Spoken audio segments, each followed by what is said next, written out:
دوستان نازنینم سلام، وقتتون بخیر، شب و روزتون قشنگه.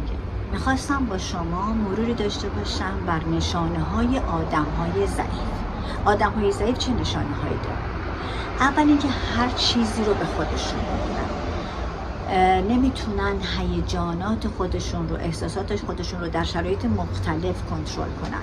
به هر رفتار و هر حرفی واکنششون میدن و دائما دنبال بحث با اطرافیانشون هستن.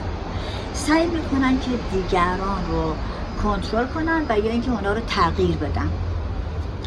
متاسفانه خیلی زودرنج هستن و از دیگران توقعات زیادی دارن.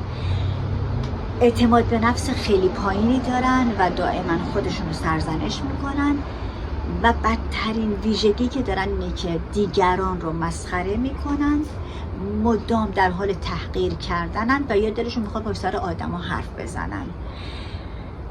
هیچ برنامه و هدف خاصی برای آینده و زندگیشون ندارن. عاشقتونم، لحظه هاتون قشنگ.